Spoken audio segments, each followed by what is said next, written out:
नमस्कार। जनशोध न्यूज में आपका स्वागत है। मैं प्रदीप तिवारी। जब आप ये न्यूज देख रहे होंगे जनशोध चैनल पर, जो कि आपका पसंदीदा चैनल है, तब भारत और अमेरिका की डील हो चुकी होगी उस मुद्दे पर जिस पर कि महीनों से कसमकस चल रही थी और कहीं ना कहीं नरेंद्र मोदी सरकार और भारत सरकार इससे परेशान भी थी, क्योंकि अमेरिका तो अमेरिका है, उसके ऊपर ट्रंप है। तो कहना ही क्या, एक तो करेला वो भी नीम चढ़ा। इस कसमकस से भारत निकले कैसे, वह रास्ता तलाश रहा था। रास्ता मिला भी, मगर सवाल वही है कि क्या भारत के पॉइंट ऑफ व्यू से या अमेरिका के दबाव से। ये डील किस तरीके से हुई है, क्या भारतीय हितों के अनुसार या अमेरिका की मोनोपोली के अनुसार। अगर अमेरिका की मोनोपोली के अनुसार हुई है तो फिर हंगामा इतना क्यों बरपा था। बोल दिए होते हंगामा है क्यों बरपा, थोड़ी सी जो पीली है ट्रंप जी ने, यही हो जाता सब खत्म। और अगर भारतीय हित के अनुसार हुई है और भारत का अगर मास्टर स्ट्रोक है, तो निश्चित रूप से भारत की सरकार और नरेंद्र मोदी इसके लिए बधाई के पात्र हैं। मगर ये और लबोलबाब बन जाता अगर भारत की सरकार ने अमेरिका की सरकार और वहां के कृषि सचिव के पहले इन सारी डील के डिटेल्स एक संप्रभु राष्ट्र के रूप में अपने देश के सामने पेश की होती।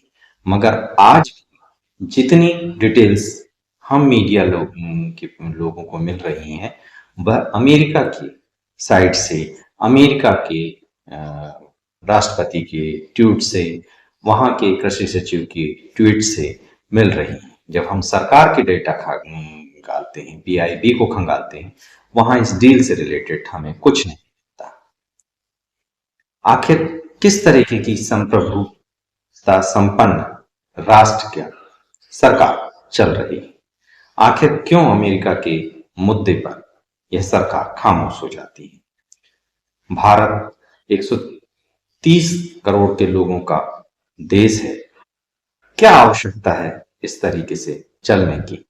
क्यों नहीं हम अपने पूरे दम्भ के साथ दुनिया में अपनी बात रख सकते हैं, उस पर चल सकते हैं।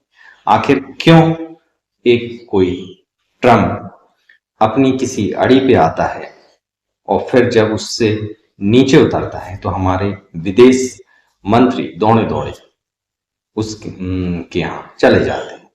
आखिर क्यों भारत इस तरीके का दम्भ नहीं भर सकता कि हम सोच कर बता दें। बहरहाल इन सारे मुद्दों पर हम बहुत गंभीरता से बात करेंगे और एक लाइन में इसे क्लियर करना चाहेंगे कि हमारा सरकार से कोई दुराग्रह नहीं है और इस पर हम सीधे सीधे सरकार पर आरोप भी नहीं लगा रहे हैं कि वह अमेरिका के सामने झुक गई। मगर जिस तरीके की रणनीति सरकार ने अपनाई है, कहीं ना कहीं उस पर शक स्वभाव जरूर उठ खड़े हुए हैं।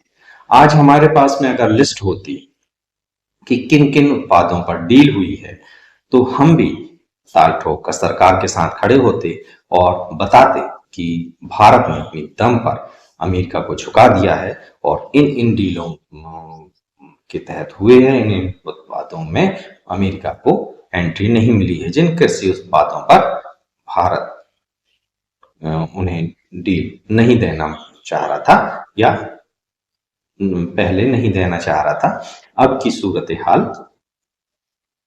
तय नहीं है क्योंकि लिस्ट अभी ओपन है। तो खबर की शुरुआत करते हैं। लोकसभा में आज केंद्रीय मंत्री पीयूष गोयल ने भारत और अमेरिका के बीच हुए व्यापारिक समझौतों में पुरजोर बचाव किया, क्योंकि इस मुद्दे पर विपक्ष सरकार को घेर रहा था।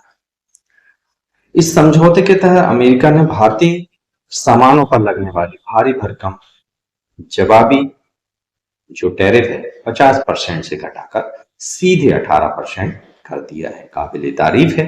मंत्री का दावा है कि सरकार का कहना है कि यह प्रधानमंत्री मोदी और राष्ट्रपति ट्रंप की व्यक्तिगत दोस्ती का नतीजा है। मगर शायद मंत्री जी कहीं ये बताना भूल गए कि आखिर इतने महीनों बाद ट्रंप और नरेंद्र मोदी गले क्यों लगे।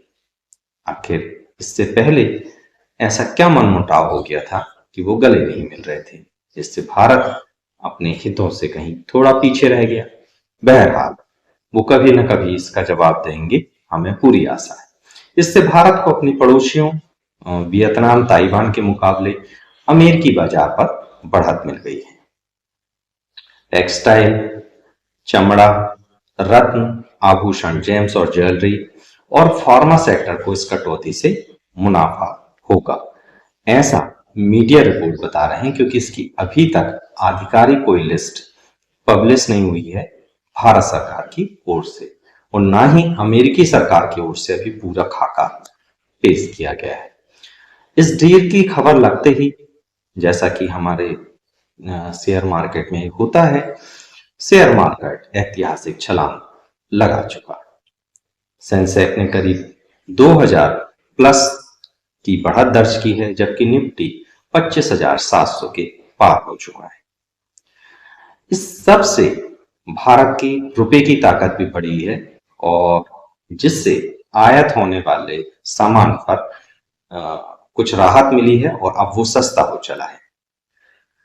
इस सब से जो विदेशी निवेशकों का है वो भरोसा भी भारत पर बैठा है। हालांकि वो पहले भी पुख्ता ही था, क्योंकि जो अमेरिकी हित है उसके अनुसार ही पूरा विश्व नहीं चलता है। तो भारत के प्रति एक रुझान सकारात्मक बना ही हुआ था, और निवेश लगातार बढ़ भी रहा था। मगर हाँ, निश्चित रूप से इस डील से शायद वो और भी मजबूत हो। तो जहां तक बाजार का सवाल है, वह जश्न मना रहा है, मगर सवाल कुछ बड़े भी हैं। सवाल ये है कि जो 500 बिलियन की जो डील हो रही है, उस